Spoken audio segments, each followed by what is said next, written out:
This is Brandt Handley with ROI, and welcome to our live webinar. Good morning, good afternoon, good evening, and we're going to give folks a few minutes before we introduce our speaker, Rob Sher. For those of you that don't know me, once again, I am the Managing Director and Founder of Resource Options International. We are a retained executive recruiting firm specifically for the middle market. And we've taken a summer recess from our webinars, but it's great to be back in the fall. And we're welcoming back Rob Sher. Rob's been with us, gosh, I think this is his third webinar. Grateful to have him here again, back by popular demand. And we're very, very pleased, and he'll be starting up any minute talking to us about accountability. And I was telling him as we got warmed up for this webinar that we've had a tremendous response. Over 90 folks have registered for this webinar, which is one of our, frankly, best results yet. So accountability definitely is an issue in the marketplace, Rob, and we'll get a chance to learn more from you about that. Clearly, a lot of folks that are, concerned about that. As new people come in, welcome. Good evening, good afternoon, good morning, wherever you are. Please just sign in. I see you, Brett. I see you, Chris. Just let us know that you can hear okay and see okay. Thank you, Matt, for your note. Francis, appreciate you checking in. I know you've got a few folks there with you. That's wonderful.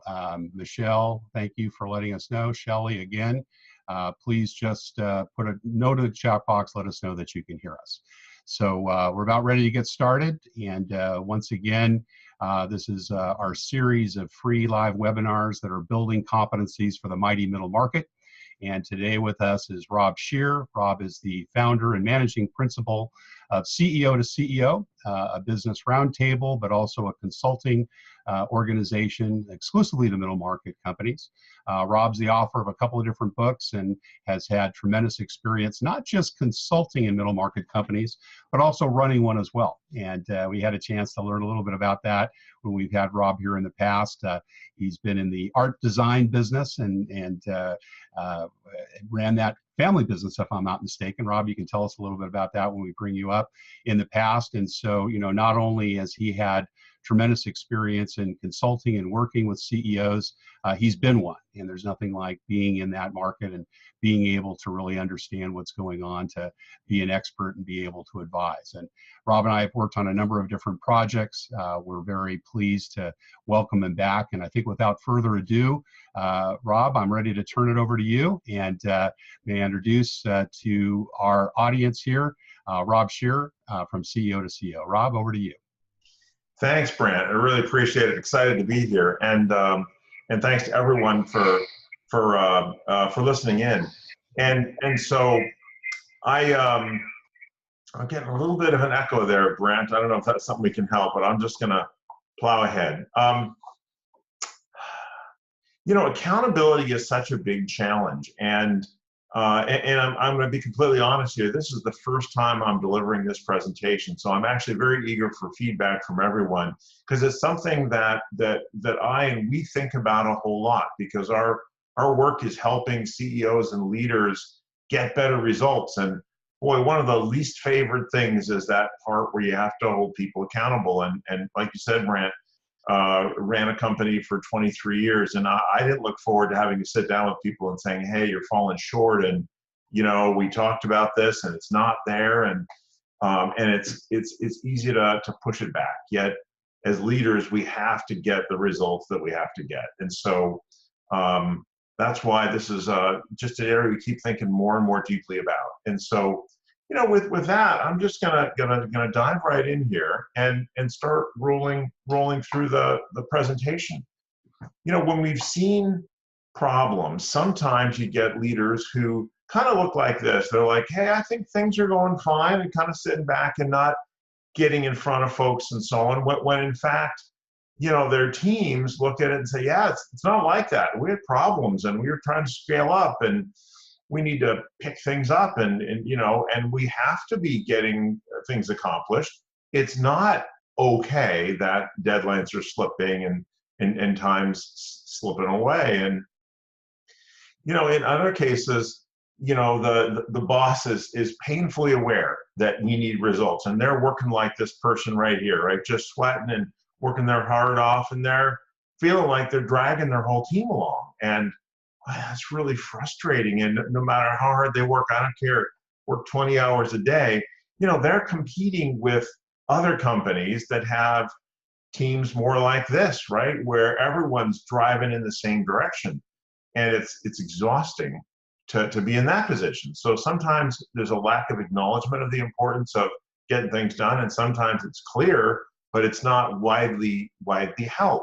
Both really challenging. And you hear frustrated teams like, I want the boss to hold somebody accountable, and this is what they're thinking, right? What you're seeing on the screen there, some yelling and just reaming somebody out for just being a slacker and not doing their job. And so there's a part of us, the old school part of us, is like, yeah, that's what needs to happen, right?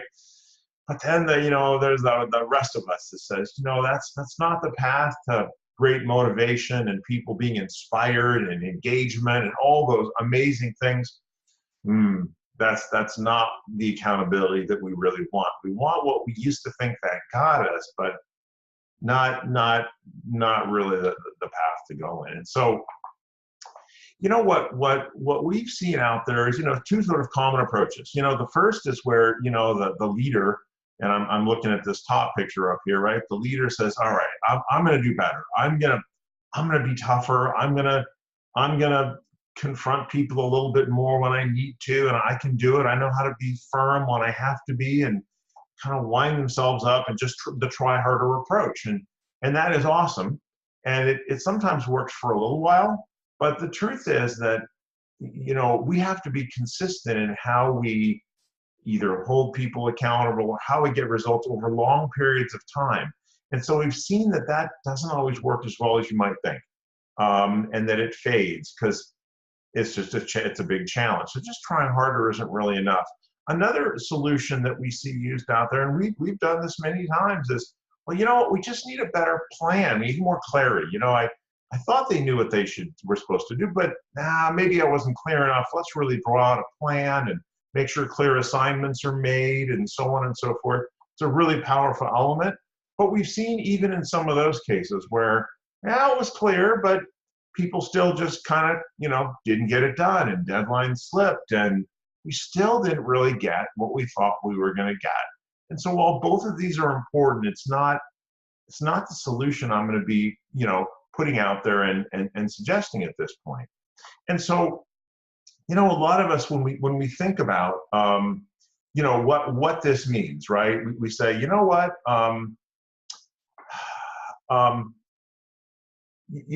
is the boss the one that's the real driver of performance, right? Looking at that guy, he's a tough guy, right? Special suit, big tie, a little dated in the dress, but hey, it was the best picture I could find. But is that really the driver of performance? Is that what accountability looks like? And I'm going to say that no, it's not. That the real driver of performance is peer pressure. It's a group of people getting together and saying, hey, are we agreeing as a team, truly committing to do X, whatever that is? And that if we get to that point, then it's the team that really holds people accountable. And when you think about a sports team, are they really driving hard because they don't want to get yelled at by the coach or get in trouble with the coach?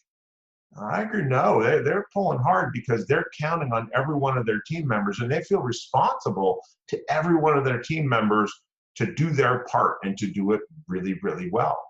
And simple example in my old company, Bentley Publishing Group, and we've been taking this out of the leadership vein.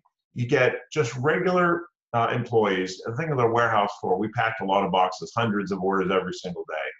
And there was a point in time when I said, hey, look, we have to get every every air order out on time, and every other order that's due. We have the standards in terms of shipping.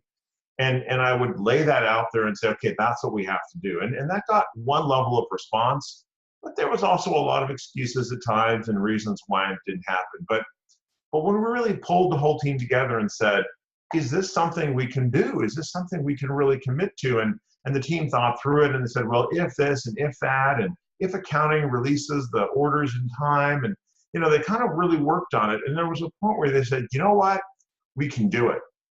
And from that point on, it was very different because they would yell at each other, sometimes a little too rough, like, hey, you were supposed to pull the truck orders, and why aren't you on that? Because if we get behind on that, we're gonna miss. We won't get all the orders cleared. It was a very different level of driving for performance. Okay, so that's kind of what I'm introducing here, sort of at a high level. Now, one of the advanced questions, and I love advanced questions, partly it helps me cheat a little bit because some of those questions are hard. And there was one in particular that was like, gosh, how do we hold people accountable to stay late, add extra hours, even if, is that something we can hold them accountable to? And I really did some thinking on that. And I said, you know what, there's accountability, as I'm describing it, is a piece of the pressure to perform, right? In our companies, boy, we need performance. And we can have rewards and punishment around certain things. Is that accountability, or is that just carrot and stick? And we can expose people's performance more or less. And the more it's exposed, the more we can be embarrassed. And so we want to perform at a higher level. We can create clarity around who is supposed to do what. So there's no like fuzziness around that. We can even trump up meaning, like what we're doing is so important, it's critical. Our customers are counting on it. It makes people happy, whatever that is. Those are important elements to creating the pressure to perform. Accountability is a subset of all that. Accountability is holding people accountable to what they promised, right? And so there's a different element to that. And if we can get a group of people to promise and to truly commit to doing something, that's when this accountability feature has the greatest power. Because it's not accountable to working hard.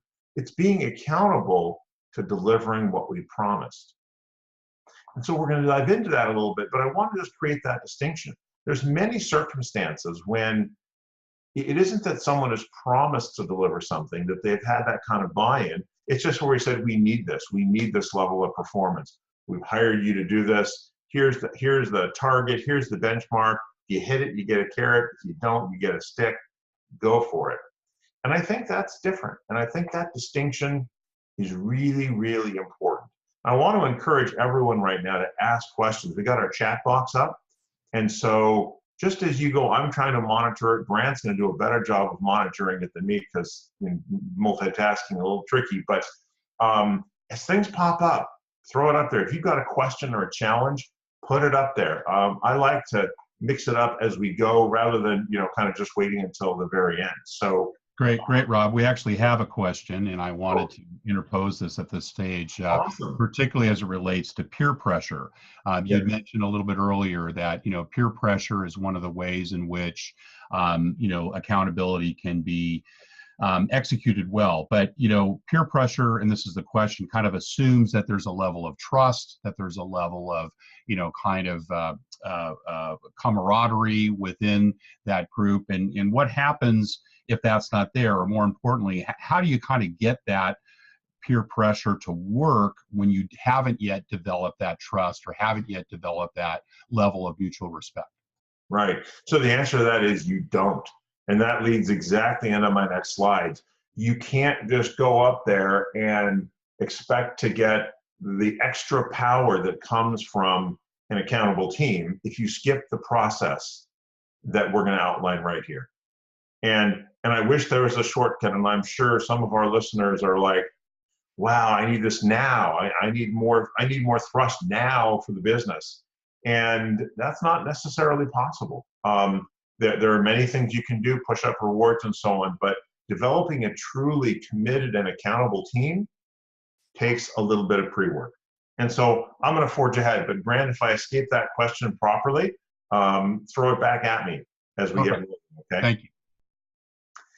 So when you think about a team, look at this team, and I love this, it's clip art, right? But there's an element of seriousness, like they mean business, those crossed arms, but they're on one team, they're well bonded, they're optimistic, they're positive. And that's this notion. If you were one of those people on that team and you really felt as bonded as this team appears, boy, it is terribly painful to have to turn to your teammates and say, yeah, I took a vacation day instead, or I didn't get it done, or I just couldn't focus on it. Oh, that would be really hard. And that's just conveys that motion. But the first question is, do you truly have a team? Because there's a big difference between groups and teams.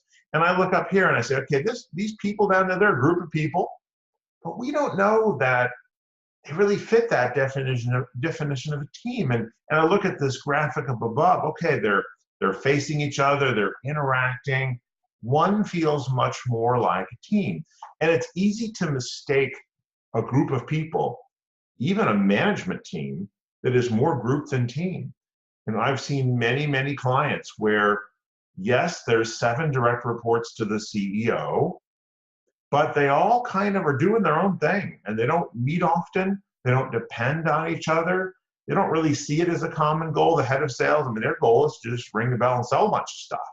And, you know, finance is about making sure people don't waste money. And they don't have that clear written common goal, like, why are we depending on each other? Is it really clear that if one person fails, the other doesn't? And we're eyeball to eyeball saying, hey, I need you to do your part. Like in you know, Tom Cruise, the movie, forgot the name, 25 years ago, right? Where there was the wingman. It's like, you stay in there, right? No matter what. That kind of, Top Gun, there you go. Thank you. That kind of teamwork. And so, you know, I put up kind of a definition there, and I was leading 1 2-day retreat. And this was a company, really successful company, really great people. But they had a leader that was very hub and spokes, and just, it's probably up to about 5 years ago, just sort of had each person doing their thing. They were a fairly steady business. New leaders come in, really wants to create a team. About a year ago, we started meeting as a team. But what we hadn't done as good a job of really making these kinds of things clear. And at that offsite, it actually came up like, well, is this the team? Because a few people that normally meet with us aren't here.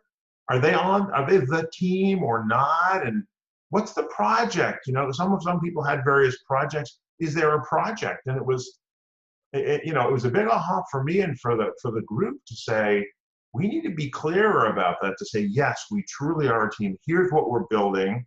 And the answer was, they're building a bigger, better, faster, stronger company. But it wasn't clear exactly how they all tied together.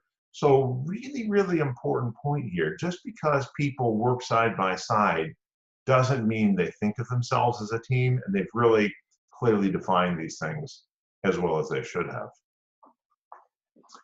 So then the next step, to the point of that first question, Brandt, is, do they really trust each other? And I've been getting and just been certified recently on this whole. There's a program called the 5 behaviors of a cohesive team, and it's tied to Lencioni's book here, The 5 Dysfunctions of a Team. Really powerful program. And you know, I'm focusing right here on this trust. And trust, as defined by Patrick, is the trust. It's a vulnerability-based trust. Can people on that team say, I need help? Can they say, I'm stuck? Can they say, I've blown it, I need some help recovering? And so, you know, here it is, vulnerability without fear of repercussions. And why is that important? It's important because teamwork ultimately is about helping each other, right? It's helping each other get there. And you can't really deliver help very effectively unless someone asks you for it. You get permission to give it. And it's not well received, even from consultants, right? I'm very clear with our clients. How do they want my help, right? How do they want our help? And to focus on that, and not just try to spew out information, because people aren't really ready for it. And if people don't have that level of trust, they won't ask for help. People don't ask for help, help won't be delivered. And we don't have kind of that core base of functioning. And I'm thinking of one company in particular where they have maybe a little bit more of a group than a team. The group, as defined as the sort of the people that report to the CEO, is not well bonded. There's some sort of people that I'm not sure why they're on there, and some sort of different levels on there, but they all kind of report up to the CEO. And there's a couple of folks on that team that that are scary, and that have some challenges with some of the other people on that team. And in that environment, none of this stuff really starts to work, because unless that team really feels like they are all each truly in it for each of the other, and there's that kind of support, we can't even get started. And that's not all of the teams. That's not all of them. There's many teams, and many of our clients, boy, the people they really care about each other. And so let's talk about that. How do we develop trust? There's a good start. Caring enough to really have a relationship.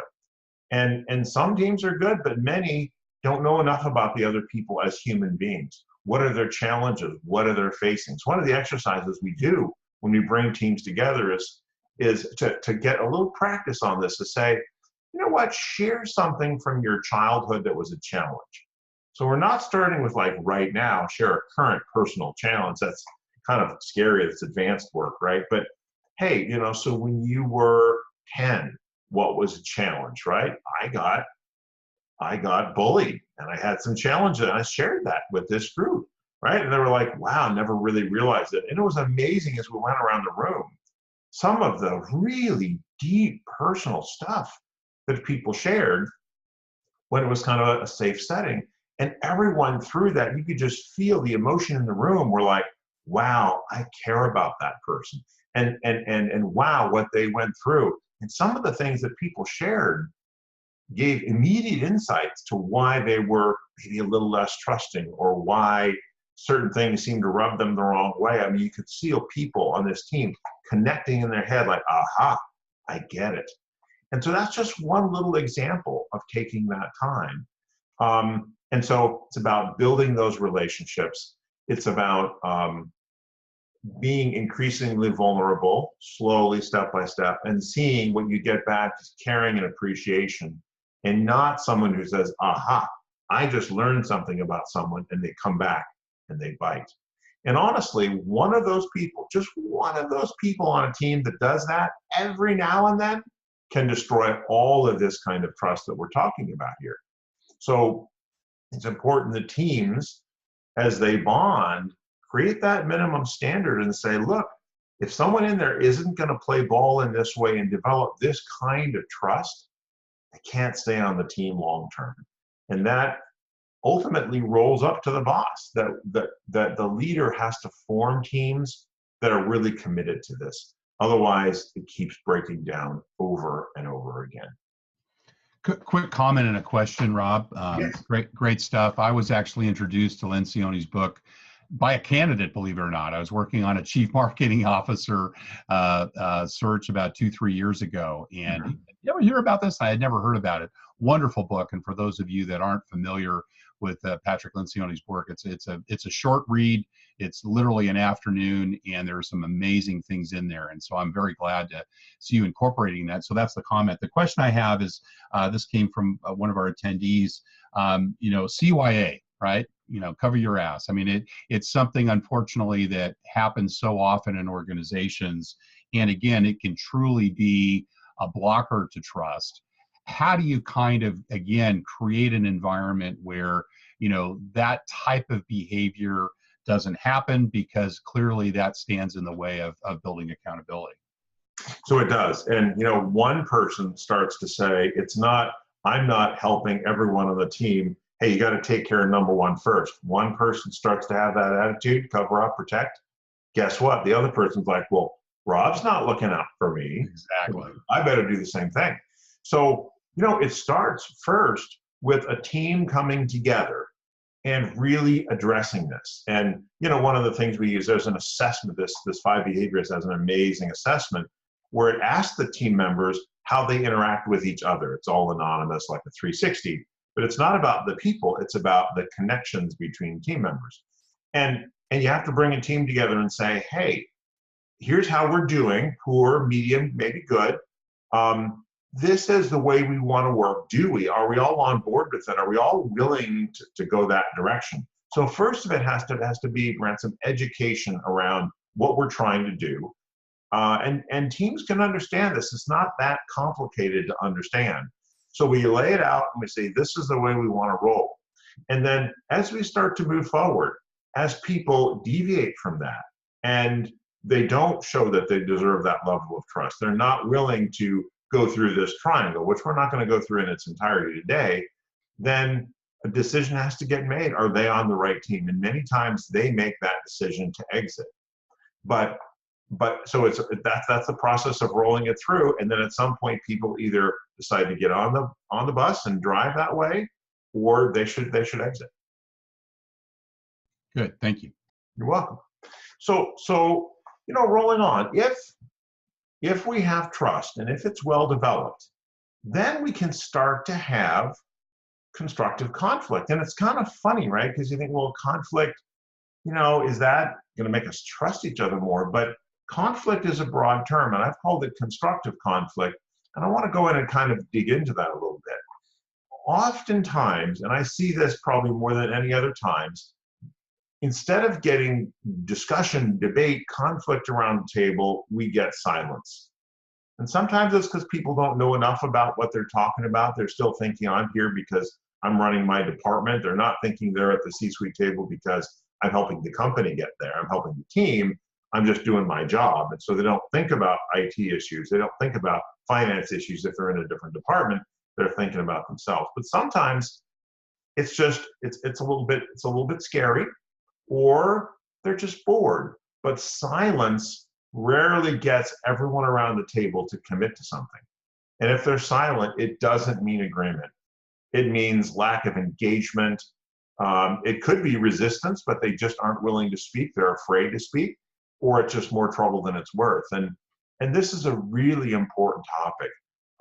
Too many of us as CEOs will say, okay, I think we need to go north. Let's talk about it. There's a few little light questions, but there's no real discussion about whether north is the right direction. We're like, okay, then we're going north. And we leave the entire team behind, and we think, what the heck was that? Sometimes we count ourselves lucky, right? Because we're saying, well, it would have taken a long time if everyone had challenged that, and I really want to go north, which, of course, if I say it, CEO says it, CEO clearly wants to do it, right? Because we always love our own ideas. And, we can get going a lot faster. We don't have to wait, and let's just go.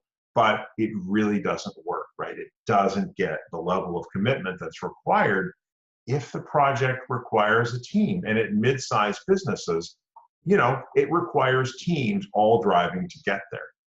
And a lot of times, a lot of us think it goes from sort of everyone seems to be okay with it quiet to this screen, right? Where people are just tearing each other apart, right? Those two guys at the top ready to just go at it like holy Toledo, or, some of our candidates, right? Name calling and all just, not that. It doesn't need to be that. And there is a point where conflict is destructive. And that's not what we're talking about here. Conflict is about really finding the strongest ideas, right? It's conflict around what is best for the team, what is best for the company, right? And without people on a couple of sides of an issue, it's really easy to get carried away and make a bad decision, or just to go too fast, or not to think quite as deeply. So this kind of conflict is really productive. It's also structured, right? It's not just shouting and screaming for any reason. It's like, you need to say, how are we going to have that debate so that we get a really good answer? And part of this means that we have to learn as a team, what is constructive conflict? How do we do that? When have we stepped over to destructive conflict? And, here's some rules, right? And there's all kinds of different approaches about how to have constructive debate. And sometimes it is a powder keg, right? There's those issues where you're like, ooh, no, it's scary, and we have to be a little more careful. And sometimes it's easier. It's like, okay, there is two paths we can take this company down, and there's risks. Let's enumerate the risks and let's go through it. And it's also different with different people, right? Some people are more level-headed and so on, and some get very passionate. But that passion, if directed well, can be really powerful in making us think deeper and think more clearly. So it's important that we understand what are those rules around debate, discussion, and conflict. this is a Pat Lencioni thing, and I really like what this looks like. So many people, right, assume that this is safe, and that as soon as we say, hey, I really disagree, Rob, with that. I disagree, that we're going to zoom all the way over to the right and just rip each other apart. And even me, I don't love conflict, and so I'll get a little nervous as I see people starting to go at it, and it's worse if I'm in the middle of it. Okay, easier when you're facilitating, like you can think, but when it's me and someone, I'm like, ooh, are we zooming to the right too fast? And so I know that about myself, and I have to give my own self-talk to say, it's okay, we're having a debate, but it's still about the topic, it's about the decision. He's not calling me stupid, even though he doesn't like my idea, and so on and so forth, right? It's this balance. And Patrick really enunciates that, we want conflict closer and closer to the middle here. It's as passionate and strong as we can be, where we're really working over those ideas, right? And different approaches, but it's not over here on this side where, Rob, I can't believe you would come up with that as a suggestion, right? Little bit on the other side. You know what? Teams that have really built trust, right, and that care about each other are good enough and strong enough to say, you know what, Rob, I'm sorry I just said that. I really went over the line. I didn't mean that. I was just getting carried away. And good, strong teams can go, oh, let's move back. We got to move back right here. We stepped over the line a little bit. And so I think this is just an important thing to think about. It's not to think, we're all agreeing, oh my goodness, but where are we on the spectrum? Maybe we need to intensify this a little bit. Maybe we're not discussing it enough. Do we need to appoint someone to argue the other side? Because we're not digging in as much as we should. Rob, but before we leave the conflict area, maybe you can go back to that previous slide. We have a question that came up. Sure. Can you give us kind of a real world example, maybe from one of your clients without naming them, or something that can really help us understand where that ideal conflict point is, a real world experience? I can. I think, so I'm thinking of one client and team in particular. And honestly, they had trouble sometimes with execution of some of their ideas. But this partnership group had been together for a long time. And they were really good about sitting down and loved whiteboards and really getting into some really difficult issues where there was real disagreement and going up and back. And these might take 2 hours. They were not fast, but where people would lay things out, right? And they'd go through it and they'd say, well, no, but I don't see it that way. And on point 3, I know you've laid that out as a point. I really disagree, and here's why. And they would hammer each other on the elements, right? The risk elements or the opportunity elements of that piece. Their risk was that, and this is where I help some, is that they would go off sometimes too far down into little rat holes, right? And they get distracted and say, wait a minute, is that relevant to this debate? No, we're off on the side, and bring them back. And they would go through it really, really well. And there were times when the CEO would get really frustrated. And in this case, the CEO was the most emotional of the group. And he'd melt down a little bit. But he would stop himself, and you could see he was a very expressive person, great guy. He'd kind of stop himself, and he would pull back. He would hold himself back, and he'd say, "No, I'm getting a little bit. I know I'm pushing too hard." And he would step back, and everyone understood that, and they respected that he did that. And there were times when they would end the debate because you could just tell it wasn't getting anywhere, and people were getting really frustrated. And they would end it. And so they managed to be at that point pretty well as they went through it. I hope that was very helpful. Yeah, terrific. Thanks, Rob. And so this next slide kind of ties to that. I spent a couple of years involved in high school debate as my kids were going through it. And, it's very interesting. Debate, and Ronald Reagan, I would add, used it, right, is a structured way of having conflict, right? There's time limits. There's roles. Teams do a huge amount of research to understand an issue and get facts and pull that together. They can't blather on forever. There's rules of conduct that stop them from getting into that damaging kind of conflict, right? And then there's rebuttal. So you have to listen to the other side and then be able to counter some of their points. There's enforced listening in a way around all of this. And yet we do very little of this when you really look at how we manage in companies. And I'm a huge advocate of this. And often for strategic planning, I'm helping kind of set up some of this stuff. Hey, let's do some homework. What are the risks? What aren't the risks? How do we put this together? It's a really good model for thinking about conflict and how we manage it, perhaps in a different way. And maybe in some cases where we need more conflict, no one's really debating, no one's bringing facts to bear. Hey, think about that as kind of a model. I want to move on now to commitment. And, you know, this team, you know, seems really committed. When that team has gone through, it's a weird human thing. It is just a weird human thing. If we're involved in the debate and we're pushing and our ideas are out there and we know that people have listened to it and maybe we didn't get our way exactly, but we heard some good arguments that you know, hey, there is another point there, I get it. Even if we don't get exactly what we want, we humans are better able to say, okay, I'm in. You know, it's not exactly what I wanted, but I think we have great thinking. And usually each person in that group has a point of pride, like I got them to do X. They really listened to me there, right? So it's partly mine, our little egos and so on. And you end up with the true kind of feeling that this picture illustrates, which is, okay, let's go drive it home now, right?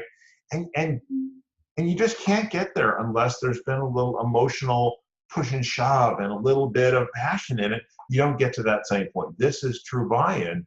And when we have that real commitment that's based on trust, we have the platform to drive execution and really get things done. And so the next point I want to make here is really about clarity. So it's great to say, yes, let's go do it. Well, okay, what exactly is it? And this is a crucial part. Everyone on that team has to know who will do what by when. Otherwise, we start to slip in yet another way. And I mentioned planning early on, and that's where this is really a piece of it. We have to get crisp, because how can I be accountable for my part if I wasn't quite sure what my part was and when it was due, and if I don't really understand why Joe in my team is truly depending on me to do my part when I'm supposed to. And this is the best tool we found for that. And, you know, kudos to Jim Moran, who wrote this book a long time ago. But the notion is we take the team and we say, for each leader on that team or each person, you know, what should this is more for a company, what should it look like, their function look like? What's their real purpose behind what they're delivering? What are the KPIs? What are we going to measure our success with?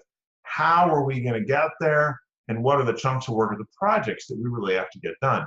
This works in my warehouse, in my old company just as well. Some people assigned to the big truck orders. Some people assigned to pull goods. Some people assigned to make sure we get the rushes floated up to the top that came in at the last minute. They had a real division of labor that were really clear about what it was, and it really helped drive things forward. And this typically cascades down. Here's our overall goal. Now, what's next? Who's going to do what by when? This is a portal that we really like to use. This is a good-sized company. Same kind of a thing. Company plan, regions, you've got specific functional areas, and down to every leader in the organization was really clear on who was going to do what by when. And this person down here in Little Kenora could see everyone else, what they were doing and when, so everyone understood how we were going to deliver together as a team. Clarity is a really powerful element in driving this all the way home. You know, and then my last point is, right, will they really hold each other accountable? So that team that was all happy and smiling with their hands on top of each other, right? Okay, will they really do it? And it starts with this notion of helping. So many of us think, well, okay, person didn't do it. They have to be held accountable to it. And as a team member, am I going to say to another peer, hey, you, get on it, get it done? Answer is no. No one wants to do that. Probably no one's ever going to do that. But it starts with helping. And there's some skill to be built and learned about how do I hold someone accountable in a respectful, positive, supportive way? And the first way, and is an example, for example, was to say, hey, Sue, I know you were going to try to get those 4 people hired, and it was part of our overarching plan. It looks like that's really tough for you, and we're about to miss some of those deadlines. Man, I need those people. I need them to get my part done. How can I help? Is there something we can all do? What can we do to help you get there? That is a beginning step for accountability. And it's hard to argue with that. It's hard to say, well, who are you? You're not my boss. Who are you to say that? When the teams really come together and agree on what's important, and a teammate says, I want to help. I need your help to do your part. How can I help you? That's a powerful first step. I've literally sat in one of these one-page plan, monthly plan review meetings. We have those to make sure everyone's kind of tracking. And saw an executive who was failing. I mean, it had been 3 months in and their numbers were not looking really good. And I said to the group, I said, you know, helping Sue hit those targets is really crucial. This is a really difficult situation. Let's go around the room right now, and I want to hear what each of you would do if you were Sue. Like, what would you do differently? Because we need everyone's idea. Sue needs that help. And everyone was happy to do that. And we went around the room, right? And there were some very interesting ideas, and Sue was taking notes. And at the end of that meeting, everyone had left, and Sue turned to me and she said, you know what, that was really helpful. And I never, ever want to be the person that everyone has to help again. I'm gonna ask for it on my own ahead of time. I'm gonna get on this. Boy, helpful, didn't really like it. That's a positive example of holding people accountable. It was in a meeting just like this. I got ahead of my slides. A meeting just like that, where that happened. And so, you know, another way to manage accountability is when people come together and you show how you're doing. It's open book, it's exposure, it's transparency. And just knowing that each of those people are going to get up once a month and say, here's where I'm at, makes them focus on the things that they had committed to. And the things they committed to should be the things that are on their one-page plan, because that's how important that commitment was. And so this visibility is an element around accountability that helps the team engage and drive everyone towards their results. So this is an example when someone has an action plan or a project. Every month, right, they have to write down how well they're doing it, how they're going along. And guess what? They're probably, if they're a leader, Linda here, is showing that to her team. And so her team feels that pressure. They know that Linda is going to be in front of her peers, and it makes them work at it a little bit harder. Likewise, when Linda she decided that 80 proposals was the target, and when it was only 53, let me tell you, she went right back to her team and said, hey, what can we do? So again, exposure and clarity on specific things that we were supposed to do to get to some results. And so, you know, we're talking about peer pressure, right? In this pressure cooker, and it's our job as leaders to manage pressure, positive pressure. It's not so much the tough guy, CEO leader who's going to drive and deliver accountability. It's the fact that each of us as teams, we put pressure on each other to perform. And these are some more ideas here about how do we hold each other accountable without having to call in the big guy to say, hey, buddy, you're not doing your job, get on it now, right? There's a lot of ways, a lot of things that we do before we ever really get there. So I want to just pause there. Brandt, I haven't been staring at the questions. Any questions popping up before I kind of start to summarize something? Yeah, we actually do. And I was going to either wait until you're finished, but let's go ahead and get a couple more in. And sure. I would encourage everyone as well that's attending, please put your questions in the box. We will have a few minutes at the end. It's 1:15 now. We do want to end right on the hour, so please give us your questions. But let's knock off a couple of these, Rob. This is a two-part question. What are the signs that there is a lack of accountability in a company? You know, and that's pretty academic, but help, you know, maybe to identify that. And then once accountability is put in place, what's the best way to keep it there? So signs of lack of accountability are things that we agreed upon not getting done. So, hey, we all said we had to work on this project. It was a crucial one. We decided it was important. We were going to get it done in 2 months. We meet in a month. No one's gotten started. Everyone's like, oh, yeah, shoulder shrug. Go, oh, well, I've been busy. You know, the this, the that, right? And then certainly by the time you go another month and it's not done, that says we decided it and it's not getting done. So that was your first question. The second was, how do you maintain it? Was that the second question? Yes, that's right. Once you've got accountability in place, how do you keep it there? You know, it's through continually renewing commitments. So let's just pick on a quarterly cadence to say, hey, look, this team has come together and we have these two things we've got to tackle over this next time period. We have that debate. We have that conflict. Are they really the most important things? We think it through with detail. Is it clear what resources we need? Who's going to do what by when? And then we keep that exposure up, right, to make sure, are we there? How are we doing? Right? And there's team meetings where we have an environment where teams can put that pressure on each other. And when that finishes up, great, good job, we got two things done. We don't go back to a casual attitude to the whole thing. We say, okay, let's re-up that. Now we're in quarter two. What should the focus be? And are we sure? And let's really debate it, and you repeat that. So it's about being disciplined through that process. Good. And we've got another question that just came in from the panelists. What are the signs that it's just not going to work for a member of the team? And I'm assuming that kind of, you know, you've got accountability in place. Obviously, you've got a high functioning team, but, you know, when do you know that it's time to fish or cut bait, so to speak? You know, it's the behavior. And when I sit with teams, it's obvious to me, but we get useful. So one is, when someone is self-focused, they're defensive about their performance, they're not willing to admit to problems or anything else, that's one right there. If they're not willing to commit to specific deliverables and to say, yes, I'll do that, well, I've got so many reasons, they're not putting the team first, that's a clear one. When they're asked for help and they either don't do their best to deliver it, or they start laying blame out to say, oh no, well, you didn't do that. You get this finger pointing thing going where they're shooting at other people rather than trying to help and support.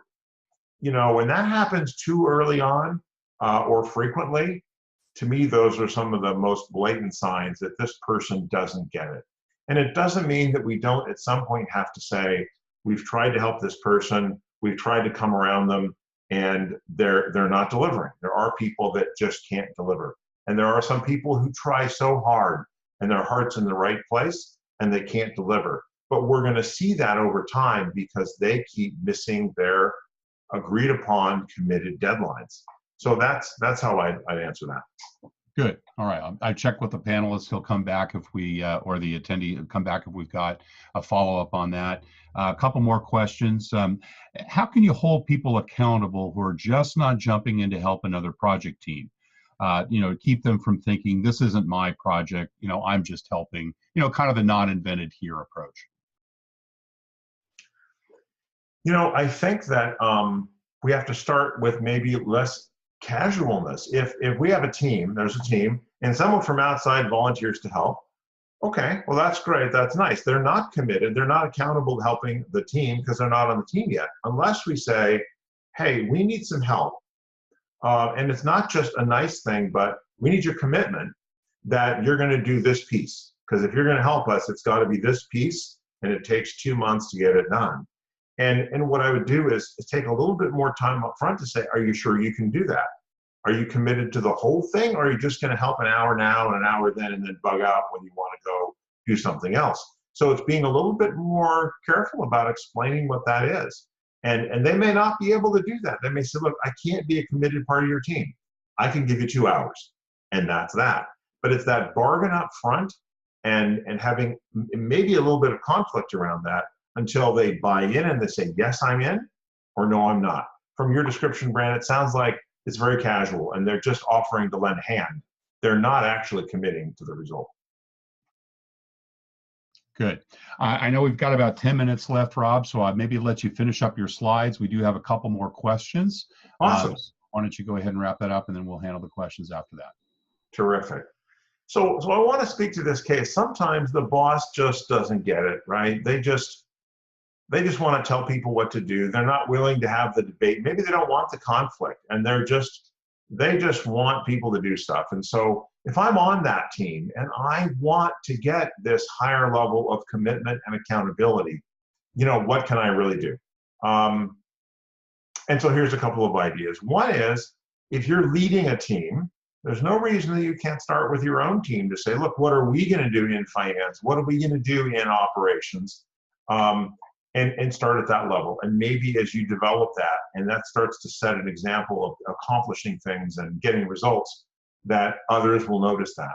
Second thing is, generally on an executive team, let's say there's 7 people.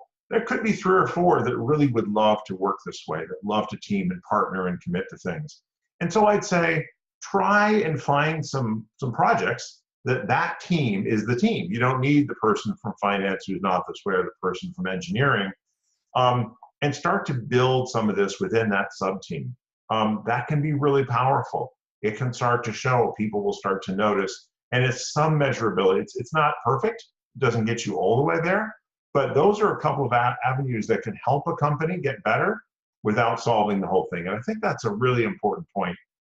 As a consultant, we'd love to fix the whole company and make it perfect, but that's never possible. I think the outlook is, how do we get more people committed to more things? And if we move that ball forward a little bit, that's an awesome first step. 2 last things. One is, sometimes bosses need to be educated, and they need a coach to kind of help them see the world through a different venue. And sometimes there's no hope, and sometimes you got to get a new boss, which often means leaving. But do you want to spend years of your career where you don't have the kind of team that is so fun to work with, that bands together and drives? A few things to think about. And so, this is really my summary slide, right? To just kind of capture this real quick, and then we'll go back to questions. Accountability most powerfully comes from the team. The boss is the backup. They're there if they have to, but not at the start. Make sure you have a team and it's not just a group. Trying to do this with a group doesn't work. There's vulnerability-based trust, so important to get people being open to help and asking for help. Productive conflict, it's a good thing. Indulge in it, dive into it. It's how we get passion and commitment. We can't skip that step. It just doesn't work very well. And then that clarity and exposure, really, really important. So everyone knows who's doing what by when. And then lastly, those ongoing reviews and creating the environment to hold people accountable, but in a supportive way. So onward to more questions, Brandt. Shoot them at me. Terrific. Great. Well, thank you, Rob. We do have a couple more. And again, I would ask everybody, if you've got any additional questions, please put in the chat box. We've got just a few more minutes before we've got to let Rob go. This is a question related to one of the last ones we asked. How do you hold people accountable for completing a project with many unknown or changing variables? For example, priorities, scope of deliverables keep changing, kind of an ever-changing project scope, so to speak. Right. So look, that's a reality of life. Wouldn't it be nice if we could have a plan for every project we have, and that it never changes? I mean, that just doesn't happen. So I don't think it's a once and done. We're committed. We have a fixed, rigid plan. And if we don't finish it exactly on time, we fail. I don't think that's the case. I think it's a series of commitments and adjustments to that plan that's shared and accepted by the group. So maybe we're going to get through phase 1 by March. Okay, great. But then as we finish that, we realize the scope expanded. We have to kind of replan. And sometimes a commitment, if it's with an outside client, let's say we're even in consulting, right? Hey, they had a change. They're a part of that team to say, all right, you've expanded the scope, you've changed it. What's our new commitment around that then? Okay, we've added 2 weeks on, but we had to maybe take something else out. There's a new negotiation, maybe a new bit of conflict around what that is. And then we lock that down and we say, okay, now we all have to deliver to that new target. And so I think you have to do that. If any of us as leaders or bosses become unreasonable, and we want something to happen, and we're trying to force something to happen that realistically can't happen, it just doesn't work. It's going to burn people out. We'll lose people, and we're going to fail, because sometimes we don't have enough people or resources to to get to an endpoint. So we have to be realistic. We have to allow the conflict so that we find that point which is just possible, the best we can do. Good, very helpful. And then this is our last question. And again, once again, invitation to all attendees. Please put your question in the chat box before we let Rob go. This is kind of a follow-up to one of the earlier questions. You know, once kind of you've established this trust, once you've been able to put the peer pressure in place and you've got a highly functioning team, how do you go about and what are the mechanics of keeping accountability in place? Is it a weekly meeting? Is it a monthly meeting? Is there a format that you use? What is kind of your recommendation to kind of assume, or not so much assume, but to assure rather that, you know, that accountability is something that stays in place over time? Because, you know, people are going to come and go. They're going to come on and off the teams. And, you know, the question is really about, you know, what are the mechanics behind how do you set that up? Is it a regular report? Do people share a Google Drive? Is it a, you know, once a week or once a month meeting? Tell us a little bit about how your high functioning clients keep accountability in place. Right. So most often we're involved in executive teams running businesses, right? That sort of C-suite. So our favorite is two things. For the operations of the plan of the company, it's normally a once a month meeting where we bring everyone together and we share status updates. And then we say, how do we help each other get back on track where we are? That's a monthly cadence. At the same time, companies have to look at broader strategy. That's typically a quarterly cadence because it's a bigger element. And bringing people together, whether it's in person or in video, either way, there's that human element of creating the team environment where we deliver that help is just absolutely crucial. Now, when new team members come on or off, that's a very critical point because we have to almost go back and make efforts to build trust, right? Because we have to integrate that new person in. And we're going to have to go through that pyramid Lynch has again in a deeper way. And we have to set aside the time to do that. We can't treat an executive like a computer plug-in board that we just stick into our team. And that may take an offsite or two where the team gets away. They may do something social, a real programmed effort to where each of the team members learns about that new leader as a human being to develop maintain the kind of trust that's really important. So that's my kind of corporate answer. But there are teams around all kinds of things. Some teams on a project, let's say an ERP, implementation, there may be elements that meet weekly because we're trying to make sure we're accountable, we're on track, we're integrating well, and those may be ground level things. That may then have a monthly higher level review where we look at things at a broader level. So we have to architect an experience for that team where they're coming together often enough, where those meetings are well facilitated, and that can be internally facilitated to where when there's decisions to be made, we make sure there's enough conflict and that it's positive conflict, and that we have the behaviors in place on an ongoing basis. I hope that was a clear enough answer. That's great, Rob. Well, we're just about out of time. I know you have one more slide and an invitation to those that are still in attendance, and of course those as well that will be seeing this as a video replay. So please offer up what you've got here. Thank you. Yeah. So I'm willing for anyone that's listening to have a 60-minute consultation. There's a lot here, and there's a lot of soft stuff in these concepts, and I'm happy to sit down, and it's no cost, it's no obligation, and work through those challenges. And it's not a sales call. We will come out of it. It's essentially a coaching call with what are some of those right steps. Because in a 1-hour webinar, there's just no way to cover all the specifics and the details. And so if that's something that would be valuable for you as a business leader, reach out. You've got some numbers there for my team. You can also just email Brandt if you know Brandt. Any way you want to communicate, and we'll find some time on the calendar to have that discussion. So happy to help personalize this. Thank you, Rob. That's very generous, and we appreciate your time and efforts on all of our behalf. We have just right hit the hour here, so we're going to let you go. And thank you once again to all that attended and those that are watching the video overview. Once again, Rob has generously offered a 60-minute consultation. Please take him up on it. Those that have in the past have certainly come back for more, and some of you attended at the webinar today. And again, if you did miss the information, you'll see the webinar up on the website, and today at this time, sorry, tomorrow at this time, and about the same time, on 10, 11 o'clock Pacific time. And if not, you can email me. More than happy to introduce you to Rob and Jan and Preeti and the folks over at CO to CO to get you set up. Once again, thank you, Rob. And we are back with our series to all the attendees. The next one is coming up on October 24th, when Sid Mohaseb will be talking about the Caterpillar's Edge. So look for our email announcement on that in a couple of weeks. And we hope to see you back again sometime soon.